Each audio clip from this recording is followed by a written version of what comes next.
ওরহমতুল্লাহি ওবরাকাতুহ। হামিদুম ওয়া মুসাল্লিয়ান আম্মা বাদ। সুপ্রিয় দর্শক শ্রোতামণ্ডলী, আশা করি আপনারা সকলেই ভালো আছেন। মহান আল্লাহ রাব্বুল আলামিন আমাদের সকলের নেক আমলগুলো কবুল করুন এবং জান্নাতুল ফিরদৌসের অধিকারী হওয়ার তৌফিক দান করুন, আমিন। সম্মানিত ভাইয়েরা, যে দৃশ্য আপনারা দেখতে পাচ্ছেন এটি হচ্ছে সাফা এবং মারওয়া পাহাড়। ইসলাম ধর্মের দুটি পবিত্র পাহাড় যা সৌদি আরবের মক্কায় অবস্থিত। এই দুটি পাহাড় কাবা শরীফের খুব কাছাকাছি এবং হজ ও উমরা পালনকারীরা এখানেই সাই করে থাকেন। হজরত ইব্রাহিম আলাইহিসসালামের স্ত্রী হজরতে হাজরা আলাইহিসসালাম যখন শিশু ইসমাইল আলাইহিসসালামকে নিয়ে মরুভূমিতে ছিলেন, তখন তিনি পানি খোঁজার জন্য সাফা মারওয়া পাহাড়ের মধ্যে 7 বার যাওয়া আসা করেছিলেন।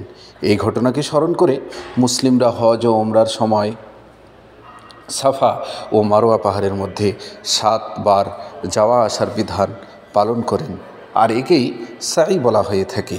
সম্মানিত ভাইয়েরা, আধুনিক সময়ে সাফা ও মারওয়ার মধ্যবর্তী পাহাড় পথ সুন্দরভাবে সাজানো হয়েছে এবং এটি শীতাতাপ নিয়ন্ত্রিত একটি সুশৃঙ্খল পথ।